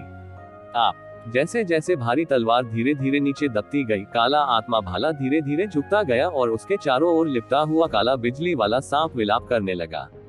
काले कपड़े पहने उस आदमी की आंखें बड़ी हो गईं और उनके भीतर और भी अधिक तीव्र आतंक सघन होने लगा। गड़गड़ाहट, स्वर्ग, यूचे ने अपने मन में कहा, और इस प्रकार दुष्ट भगवान का चौथा द्वार बिना दया के खुल गया। यूचे की गहन शक्ति उस समय तेजी से बढ़ गई। काला बिजली वाला सांप, जो कड़वाहट से प्रतिरोध करने में सक्षम था, उसने एक दुखद चीख निकाली क्योंकि वह तुरंत फट गया था। काले कपड़े पहने उस व्यक्ति की बाहों की हड्डियां पूरी तरह से टूट गईं और वह तीव्र ऊर्जा के तूफान के कारण उड़ गया। उसके जाते ही खून की बौछार हो गई। उसकी उड़ान के दौरान काला आत्मा भाला भी उसकी पकड़ से उड़ गया। यूचे ने हथियाने की हरकत की और काले सोल भाले को अपने हाथों में खींच लिया और फिर उसे तेजी से बाहर फेंक दिया। पफ्त, काला आत्मा भाला एक टूटते तारे की तरह चमका और काले कपड़े पहने आदमी की दाहिनी छाती में अतुलनीय सटीकता के साथ घुस गया और उसे बेरहमी से आर पार कर दिया। उसके शरीर का क्षैतिज उड़ान पथ तब मजबूती से जमीन पर चिपक गया था क्योंकि पूरी जमीन पर खून बिखरा हुआ था। टपक टपक, पत्थर का कमरा अंततः शांत हो गया। तेजी से टपकते खून की आवाज के अलावा किसी के सांस लेने की आवाज भी नहीं सुनाई दे रही थी। जी रुयान बहुत दूर अवाक खड़ी थी। उसका खूबसूरत चेहरा पहले ही अपना रंग खो चुका था। पीछे डाकिया क्षेत्र के गहन अभ्यासकर्ताओं की भीड़ स्तब्ध होकर दीवार से चिपकी हुई थी। पसीने से पूरी तरह भीग चुके थे। एक शब्द भी बोलना तो दूर, उन्हें जोर से सांस लेने की भी हिम्मत नहीं हो रही थी। दैवीय आत्मा क्षेत्र के दूसरे स्तर ने कुछ छोटे प्रत्यक्ष टकरावों में दैवीय क्लेश क्षेत्र के एक विशेषज्ञ को पूरी तरह से कुचल दिया था और गंभीर चोटें पहुंचाई थी। उन्होंने ऐसा पहले कभी नहीं देखा था, न ही इसके बारे में सुना था। वे ये कल्पना करने में भी असमर्थ थे कि किस प्रकार का विमान संभवतः ऐसे राक्षस का पालन पोषण कर सकता है। वुड स्पिरिट लड़का पूरी तरह से चकित होकर यूचे को घूरते हुए जमीन पर बैठ गया, मानो वह अपना डर भूल गया हो। उसकी आंखें असाधारण रूप से उज्जवल चमक से चमक उठी। यूचे धीरे धीरे आगे बढ़ी। उसके कदमों की आवाज, जो बिल्कुल भी भारी नहीं थी, उपस्थित सभी लोगों के दिलों पर असर करती हुई प्रतीत हो रही थी। वह काले कपड़े पहने आदमी के सामने आया, उसकी वर्तमान दयनीय स्थिति को ठंडी उदासीनता से देखा और इत्मीनान से बोला, अगली बार जब आप कुछ मांगना चाहें, तो आपका रवैया थोड़ा और नर्म होना चाहिए। अन्यथा, यदि तुम इतने बदकिस्मत हो कि तुम मेरे जैसे किसी व्यक्ति से मिले, तो तुम केवल मृत्यु की तलाश में रहोगे। ये कहना सटीक होगा कि यूचे डाकिया क्षेत्र में आने के बाद से भाग रहा था। आखिर यहाँ उसका साथ देने वाला कोई नहीं था। दरअसल वहां कोई भी उनसे बातचीत करने को तैयार नहीं था। इस प्रकार वह बिल्कुल भी कोई गड़बड़ी पैदा नहीं कर सका। फिर भी भले ही वह मुसीबत की तलाश में नहीं था, मुसीबत उसे मिल ही गई थी। हालांकि भले ही वह परेशानी नहीं चाह रहा था, इसका मतलब यह नहीं था कि वह किसी चीज से डरता था। अभी क्या आप अब भी चाहते हैं कि मैं उसे वापस सौंप दूं? यू चे ने बेरहमी से पूछा। उसकी आवाज शांत लेकिन ठंडी थी। उसकी नजर काले सांप के टैटू पर पड़ी, जो काले कपड़े पहने अधेड़ उम्र के आदमी के कपड़ों को हुए नुकसान के कारण सामने आया था। आप। जैसे ही काले कपड़े पहने अधेड़ उम्र के आदमी ने अपना मुंह खोला, खून से लथपथ झाग निकला। इस वर्तमान समय में उस व्यक्ति को ऐसा महसूस हुआ मानो उसे सूली पर चढ़ा दिया गया हो और नरक में डाल दिया गया हो। दर्द इतना ज्यादा था कि वह मरना चाहता था। तुम्हें इस बात का पछतावा होगा। टकराना। युन चे का पैर उड़ गया क्योंकि उसने काले सोल भाले को जोरदार लात मारी, जो काले कपड़े पहने आदमी के शरीर में घुस गया था, जिससे वह दर्द से चिल्लाने लगा और हर जगह खून फैल गया। काले आत्मा का भाला काले कपड़े पहने आदमी के शरीर से निकल गया और उसके ऊपर पत्थर की दीवार में जा घुसा। काले कपड़े वाला आदमी जमीन पर लुढ़क गया और चिल्लाने लगा क्योंकि उसकी छाती के छेद से गीजर की तरह खून तेजी से बाहर निकल रहा था। यह सचमुच दुखद दृश्य था। जो व्यक्ति ब्लैक फेदर मर्चेंट गिल्ड के क्षेत्र में दिखाई दिया था, वह न केवल एक विदेशी था बल्कि बेहद शातिराना ढंग से काम करने वाला व्यक्ति था। उपस्थित हर कोई हैरान था। ऐसे किसी व्यक्ति के लिए या तो उनकी पृष्ठभूमि इतनी आश्चर्यजनक रूप से महान थी कि उन्होंने ब्लैक फेदर मर्चेंट गिल्ड या सोल सेक्ट को अपनी नजरों में नहीं रखा, या वे बिल्कुल पागल थे। चाहे वह कोई भी हो, उन्होंने उसे बिल्कुल भी उकसाने की हिम्मत नहीं की। यही वह समय था जब यूचे के कान के अलावा जीरुयान की आवाज एक बार फिर उभरी। सर लिंग युन, जल्दी से भाग जाओ। उनके लोगों का एक समूह इस समय भाग रहा है और उनके बीच में एक दिव्य आत्मा क्षेत्र हॉल मास्टर है। यहाँ कारावास का ढांचा मेरे द्वारा पहले ही खोल दिया गया है। तुम्हें जल्दी करने और भागने की जरूरत है, अन्यथा बहुत देर हो सकती है। यू चे के चेहरे पर थोड़ी देर के लिए एक हैरान नजर रुक गई। काले कपड़े पहने आदमी के साथ व्यवहार करने में यू चे के इतने शातिर होने का कारण मुख्य रूप से जीरुयान को डराना था, ताकि वह उसे यहाँ कैद की व्यवस्था को छोड़ने के लिए आसानी से मजबूर कर सके। अन्यथा अगर उसे जबरदस्ती तोड़ना पड़ा तो उसे काफी समय बर्बाद करना होगा। उसने कभी उम्मीद नहीं की थी कि जीरुयान इसे खुद ही जारी कर देगी। उसे समझ नहीं आ रहा था कि महिला उसकी मदद क्यों करेगी। उनके लोग, वो एक और क्षण के लिए जीरुयान को गहराई से देखता रहा, फिर तुरंत वुड स्पिरिट बॉय के पास पहुंचा।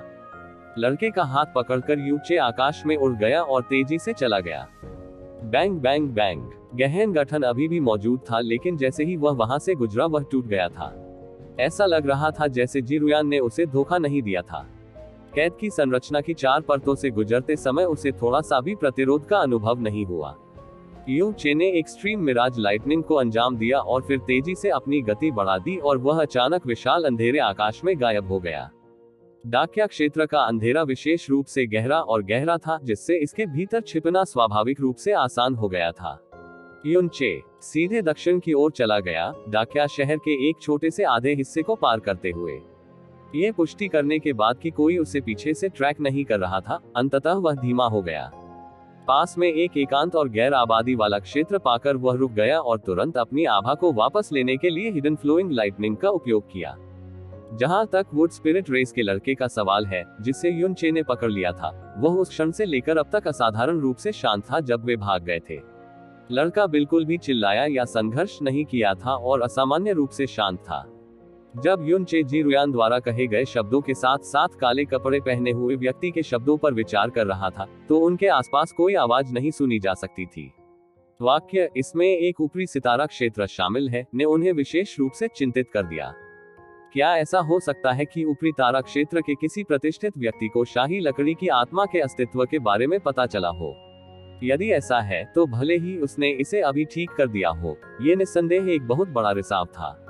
न केवल ब्लैक फेदर मर्चेंट गिल्ड के पाप पूरी तरह से उजागर हो गए थे, ये बहुत संभव था कि कुछ ऊपरी सितारा क्षेत्र बहुत नाराज होंगे। इस बात की पूरी संभावना थी कि इसके परिणामस्वरूप भविष्य में उसका बहुत पीछा किया जाएगा। अगर पूरे शहर को सील कर दिया जाए तो भी कोई आश्चर्य नहीं होगा। जिस क्षण यह शाही लकड़ी की आत्मा उसकी गोद में गिरी, वह संभवतः किसी बड़ी मुसीबत में फंस गया था जिसमें ऊपरी तारा क्षेत्र भी शामिल था। एक ऊपरी तारा क्षेत्र एक ऐसा अस्तित्व था जो स्नो सॉन क्षेत्र से एक संपूर्ण स्तर ऊंचा था। इसका मतलब ये था कि यदि स्थिति वास्तव में खराब हो गई तो स्नो सॉन क्षेत्र भी उसकी रक्षा करने में सक्षम नहीं होगा। यह उल्लेख करने की आवश्यकता नहीं है कि वह वर्तमान में स्नो सॉन क्षेत्र से भाग गया था और केवल अकेला था। कम से कम ब्लैक फेदर मर्चेंट गिल्ड में रहते हुए उन्होंने एक नकली नाम का इस्तेमाल किया था और अपना चेहरा पूरी तरह से बदल लिया था। इसके अलावा उसके मून स्प्लिटिंग कैस्केड को ध्यान में रखते हुए, जो कि महान पूर्णता के दायरे में था और भेष बदलने की कला में उसकी उच्च कुशलता थी, उसे ढूंढना कोई आसान काम नहीं था। वास्तव में एकमात्र चीज जो संभवतः उसे ढूंढने के लिए इस्तेमाल की जा सकती थी वह थी काली जेड जो हुओरुली ने उसे दिया था। आखिरकार ब्लैक फेदर मर्चेंट गिल्ड के मिस्टर जी को पता था कि उनका ब्लैक जेड का टुकड़ा हुओरुली से आया था। उम्मीद है कि इससे फ्लेम गॉड दायरे के लिए कोई परेशानी नहीं होगी। अन्यथा वुड स्पिरिट और प्राप्त करने के बाद जितनी जल्दी हो सके डाकिया दायरे को छोड़ना उसके लिए सबसे अच्छा होगा। अंधेरे के बीच वुड स्पिरिट लड़के की दो पुतलियों ने अविश्वसनीय रूप से शानदार हरे रंग की चमक दिखाई, जैसे कि वे दो निर्दोष चमचमाते क्रिस्टल हो। दो शानदार हरी चमकती आंखें पूरी तरह से चिंता और आतंक से रहित थीं, क्योंकि वुड स्पिरिट लड़के ने युनचे को देखा और मासूम और शुद्ध आवाज में कहा, सीनियर, आपका बहुत बहुत धन्यवाद। युनचे एक पल के लिए स्तब्ध हो गया, फिर व्यंग्य करते हुए बोला, धन्यवाद? ओह, तुम सच में इतने भोले नहीं हो सकते कि यह विश्वास कर सको कि मैंने इतने सारे बैंगनी गहरे पत्थर खर्च किए और इतनी बड़ी ताकत को सिर्फ इसलिए नुकसान पहुंचाया ताकि मैं तुम्हें उनसे बचा सकूं। मैं वुड स्पिरिट लड़के की आंखें साफ रही क्योंकि उसने सीधे युनचे की आंखों में देखा। अचानक लड़का हल्के से हंसते हुए बोला, ऐसा इसलिए है क्योंकि मैं जानता हूं कि वह सीनियर निश्चित रूप से एक अच्छा इंसान है। छोटे बच्चे, तुम इतने भोले हो कि यह हास्यास्पद है। युनचे की आवाज अविश्वसनीय रूप से ठंडी थी। हालांकि जैसे ही उसने सीधे लड़के की हरी आंखों में देखा, उसका मन अचानक शांत हो गया। उसने इतनी पवित्र और मासूम आंखें पहले कभी नहीं देखी थी। यह ऐसा था जैसे वह एक निर्दोष दर्पण में देख रहा था जो उसके दिल और आत्मा के सभी पापों को प्रकट कर रहा था और उन्हें उसके सामने रहने के लिए प्रेरित कर रहा था। युनचे ने अवचेतन रूप से अपनी आंखें फेर ली। अब उसकी हिम्मत नहीं हुई कि वह पीछे मुड़कर बच्चे की आंखों में देख सके। उसने जबरदस्ती खुद को शांत करने की कोशिश की और अस्वाभाविक स्वर में कहा, एक अच्छा इंसान। मैंने जितने लोगों को मारा है, वह संख्या आपके पूरे जीवन में मिले लोगों की संख्या से कहीं अधिक है। आप स्वयं बहुत स्पष्ट रूप से जानते हैं कि मैंने आपको प्राप्त करने के लिए इतनी बड़ी मात्रा में संसाधन क्यों खर्च किए, ताकि मैं वुड स्पिरिट ऑर्ब को आपके शरीर के अंदर ले जा सकूं। क्या आप आज्ञाकारी रूप से इसे मेरे लिए निकालेंगे या मुझे व्यक्तिगत रूप से मामले को अपने हाथों में लेना होगा? युनचे के शरीर से हत्या का गाढ़ा इरादा निकलने लगा। एक वुड स्पिरिट बच्चा संभवतः युनचे द्वारा जारी हत्या के इरादे का सामना कैसे कर सकता है? आखिरकार लड़के के चेहरे पर डर दिखाई दिया क्योंकि उसका शरीर सिकुड़ गया और पीछे हट गया। हालांकि उसकी अब डर से भरी आंखें अभी भी युनचे को देख रही थी। मैं नहीं, ऐसा नहीं होना चाहिए। सीनियर एक अच्छे इंसान है, मैं इसे महसूस कर सकता हूँ। प्लीज सीनियर, प्लीज मुझे जाने दो, मैं तुम्हें जरूर चुकाऊंगा। बच्चे की भयभीत स्थिति को देखते हुए युनचे के हाथ चुपचाप मुट्ठियों में बंद हो गए। उसका दिल पसीज गया, लेकिन फिर भी उसने उदास स्वर में उत्तर दिया, चुकौती। सबसे अच्छा पुनर्भुगतान जो आप मुझे प्रदान कर सकते हैं वह है आपका वुड स्पिरिट ऑर्ब। न टिल्ड ओ मत करो, ऐसे मत बनो। वुड स्पिरिट लड़के ने पीछे हटते हुए अपना सिर हिलाया। फिर लड़का अचानक अपने घुटनों पर गिर गया। उसकी आंखों में हरे आंसू बह रहे थे और उसने विनती करते हुए कहा, वरिष्ठ, मैं आपसे मुझे जाने देने की विनती करता हूँ। हालांकि मैं अभी भी जवान हूँ, मुझे मौत का डर नहीं है, लेकिन मैं यहाँ बिल्कुल नहीं मर सकता क्योंकि मैं और मेरी बहन वुड स्पिरिट शाही परिवार के एकमात्र शेष सदस्य हैं जो रक्तधारा को आगे बढ़ाते हैं। मेरी बहन एक लड़की है, लेकिन अगर मैं मर जाऊं तो मेरी वुड स्पिरिट शाही वंशावली, साथ ही पूरी वुड स्पिरिट जाति की उम्मीदें खत्म हो जाएंगी। मैं बिल्कुल नहीं मर सकता। वरिष्ठ, कृपया मुझे जाने दे। युनचे की भौहें थोड़ी सी सिकुड़ गईं और उसने बेरुखी से जवाब दिया, ये आपकी वुड स्पिरिट रेस के मामले हैं। उनका मुझसे क्या रिश्ता है? मुझे बस आपकी वुड स्पिरिट ऑर्ब चाहिए। युन चे की छाती फूल गई और उसकी आवाज और भी ठंडी और कठोर हो गई। छोटे लड़के लोगों का वह समूह निश्चित रूप से अभी मुझे ढूंढ रहा है। इस प्रकार मेरा धैर्य और समय अत्यंत सीमित है।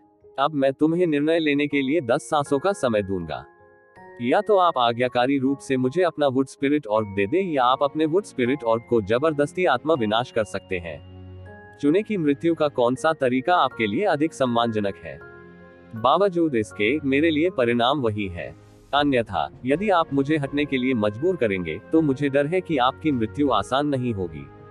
10, 9 से सीनियर, प्लीज मुझे जाने दो, मैं सचमुच मर नहीं सकता। वुड स्पिरिट लड़का डर के मारे गिड़गिड़ाते हुए जमीन पर घुटनों के बल बैठ गया। 8, यू चे ने कोई कदम नहीं उठाया और जवाब में उसने एक भी बर्फ जैसा ठंडा और उदासीन शब्द बोला। वरिष्ठ, मेरी वुड स्पिरिट रेस ने कभी भी किसी अन्य जीवित जीव को नुकसान नहीं पहुंचाया है। हमने भी कभी कोई बुरा या अक्षम्य कार्य नहीं किया है। यहाँ तक कि जब आप मनुष्यों ने व्यवहारिक रूप से हमारे पूरे कबीले को मार डाला है, तब भी हमने अपनी नाराजगी और निराशा से मनुष्यों के प्रति कभी भी कोई दुर्भावनापूर्ण कार्य नहीं किया है। यू चे, मेरे बहुत सारे कबीले के लोग मर गए हैं। मेरी रक्षा के लिए मेरी माँ भी इंसानों के हाथों मर गई। यहाँ तक कि मेरी बहन, मेरा आखिरी रिश्ता भी मुझसे बिछड़ गया है। शायद इस जीवन में मैं उससे दोबारा कभी नहीं मिल पाऊंगा। क्यों? कहाँ? हमने आप इंसानों के लिए इतनी गलतियां कहाँ की हमारे साथ ऐसा किया। उद्धरण चिन्ह ... 5 यू चे ने गहरी सांस लेते हुए ऊपर देखा। वरिष्ठ, वुड स्पिरिट लड़के के चेहरे पर 2 क्रिस्टल स्पष्ट आंसू धीरे धीरे बह रहे थे। मेरी माँ ने एक बार मुझसे कहा था कि यद्यपि मनुष्य हमारा नरसंहार कर रहे हैं, मानवता का अधिकांश हिस्सा वास्तव में अच्छे लोगों से बना है। मैं जानता हूँ कि सीनियर इन अच्छे लोगों में से एक है, क्योंकि जब मैं किसी सीनियर के साथ होता हूँ तो मुझे बिल्कुल भी डर नहीं लगता, जबकि मैं उन बुरे लोगों के साथ होता था। उद्धरण चिन्ह 3 युन चे की सांसें थोड़ी अस्थिर हो गईं और उसने हल्के से अपने दांत भींच लिए। सीनियर, कृपया मुझे जाने दीजिए। अगर मैं अभी मर जाऊं तो मेरे पास अपने माता पिता को देखने के लिए चेहरा नहीं होगा। जब तक सीनियर मुझे जाने देंगे, मैं निश्चित रूप से आपको चुकाऊंगा। आप मुझसे जो भी कराना चाहेंगे मैं करूंगा। मैं इसे पूरा करने की पूरी कोशिश करूंगा। 1 युन चे की दुर्भावनापूर्ण नजर लकड़ी की आत्मा वाले लड़के पर पड़ी। मैंने तुम्हें एक मौका दिया था, लेकिन चून की बात अब भी यहीं तक पहुंच गई है। ऐसा लगता है कि आखिरकार मैं केवल व्यक्तिगत रूप से ही कार्रवाई कर सकता हूं। यह आपका भाग्य है और संपूर्ण वुड स्पिरिट जाति का भाग्य है।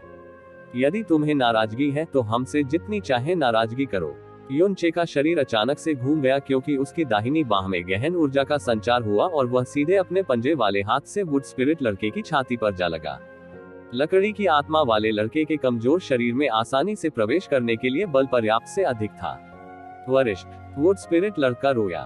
फाड़ना। हवा की धाराएं बुरी तरह टूट गईं क्योंकि बेतहाशा बढ़ती विस्फोटक ऊर्जाएं अचानक अव्यवस्थित हो गईं और तितर बितर हो गईं। यू चे के हाथ की हथेली वुड स्पिरिट लड़के की छाती पर ऐसे रुकी जैसे उसे किसी दीवार से अवरुद्ध कर दिया गया हो। मैं क्या कर रहा हूँ? अभी मैं क्या कर रहा हूँ? क्या वह वास्तव में एक निर्दोष लकड़ी की आत्मा के जीवन को खत्म करने के लिए मानवीय नैतिकता को त्यागने के लिए तैयार था, जिसमें यूनिवर्स पेंटा जेड पैलेट प्राप्त करने की संभावना के लिए कोई नफरत या नाराजगी नहीं थी। इसके अलावा ये केवल एक बच्चा था, एक बच्चा जिसने संपूर्ण वुड स्पिरिट रेस का भविष्य अपनी पीठ पर उठाया था। नहीं, मेरी 2 जिंदगियों में मेरे आक्रोश और गुस्से के कारण मेरी वजह से जितने निर्दोष लोग मरे हैं, उनकी संख्या कम नहीं है। अगर आज मैं नहीं, तो वह आज भी किसी और के हाथों मरेगा। इसके अलावा मैंने उसे प्राप्त करने के लिए बहुत सारे गंभीर पत्थर खर्च किए और एक शक्तिशाली शक्ति को नाराज किया। बिना किसी हिचकिचाहट के उसके भाग्य का निर्धारण करना मेरे लिए सही होगा क्योंकि मैंने ऐसा करने के लिए पूरी तरह से पात्रता हासिल कर ली है।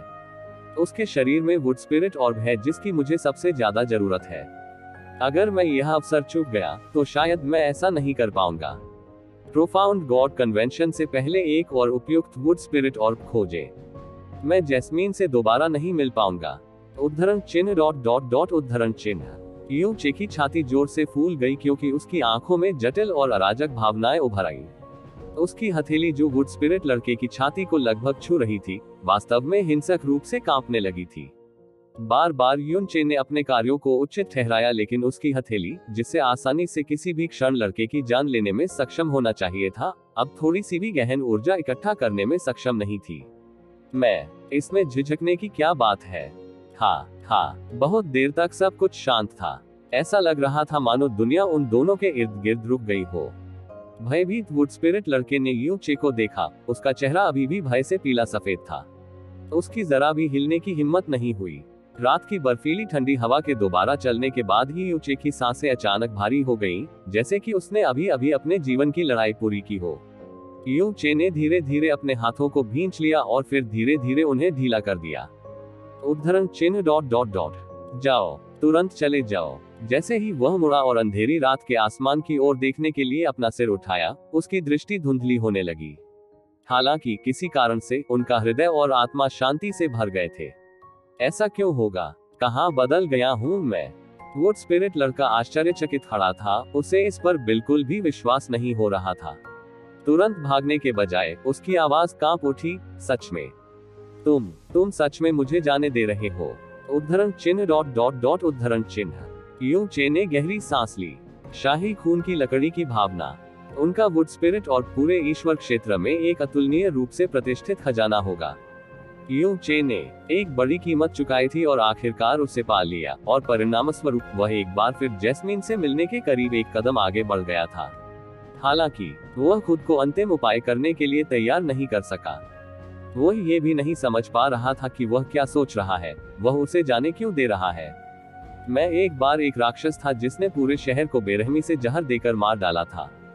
जाओ, इससे पहले कि मैं अपना मन बदलूं, चले जाओ। युन चे ने अपने दांत पीस लिए। उसकी भावनाएं खराब हो गई। मैं ये जानता था।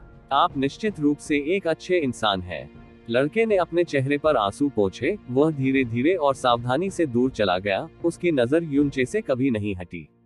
वह अभी अभी एक विपत्ति से बच गया था, जैसे कि उसे पुनर्जन्म का मौका मिला हो, और उसने यू चे के प्रति कृतज्ञता की गहरी भावना महसूस की।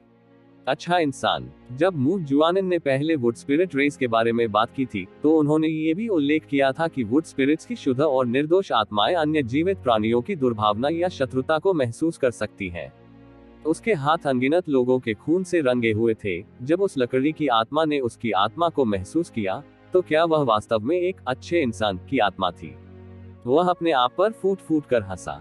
उसके पीछे वुड स्पिरिट लड़के के कदम धीरे धीरे नर्म होते गए, और जैसे जैसे वह दूर होता गया, अपनी गति बढ़ाने के बजाय वह दर्जनों कदम चलने के बाद अचानक अपनी जगह पर रुक गया।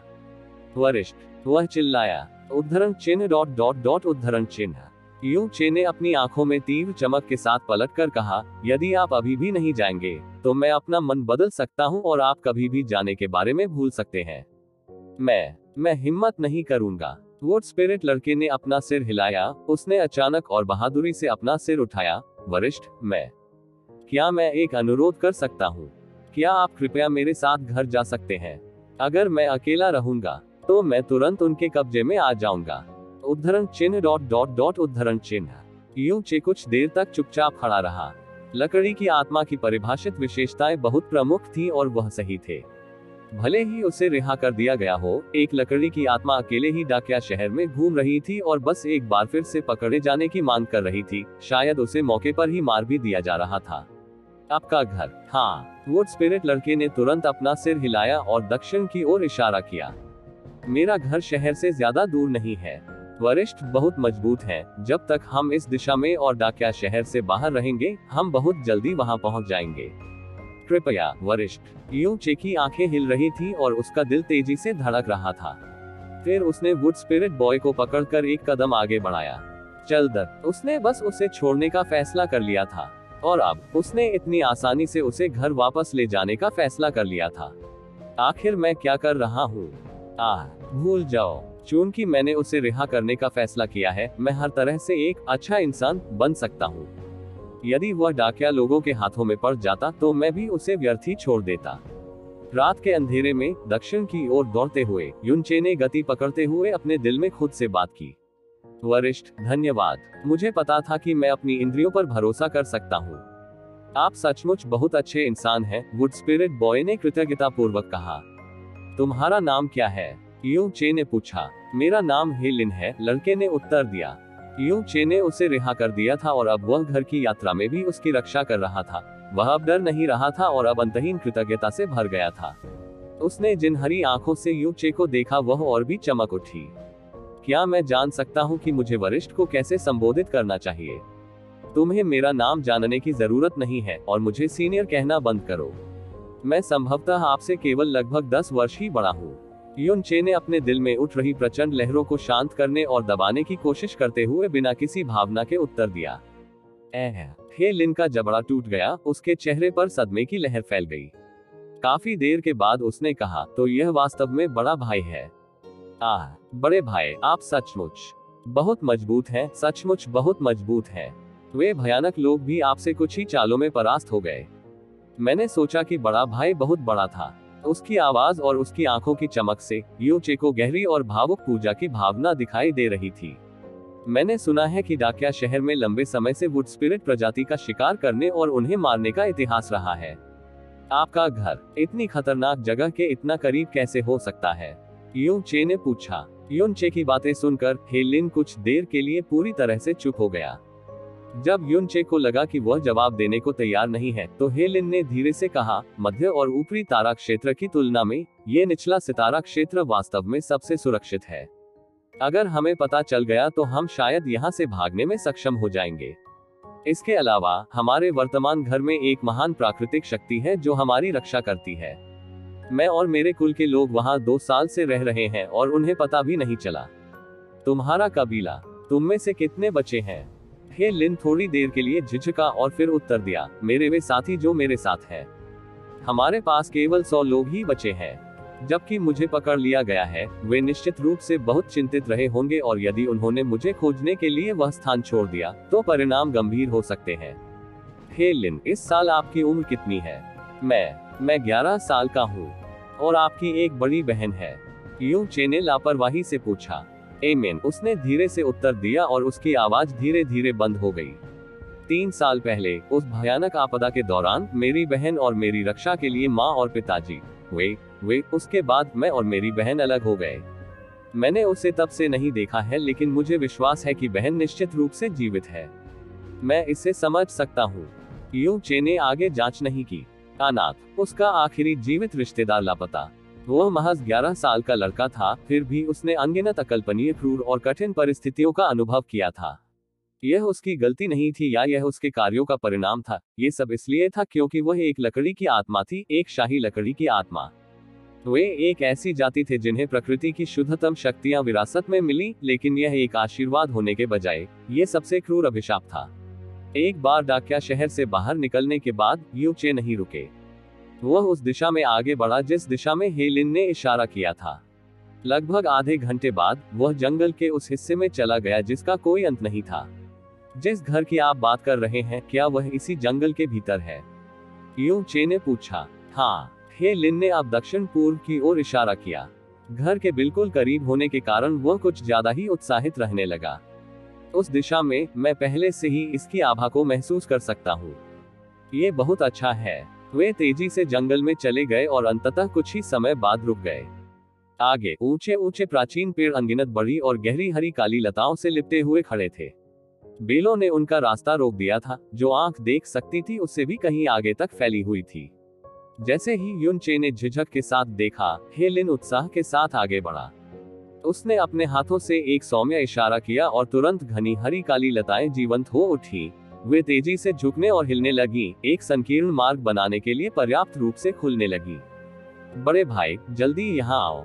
हे लिन ने युन चे की बाह पकड़ ली और जोर से उछलकर बेल से ढके रास्ते में आ गया। युन चे थोड़ा झिझके, लेकिन अंततः उसके पीछे चलने का फैसला किया। रास्ता काफी दूर तक चलता रहा। अंततः बाहर निकलने से पहले वे कुछ समय तक चलते रहे।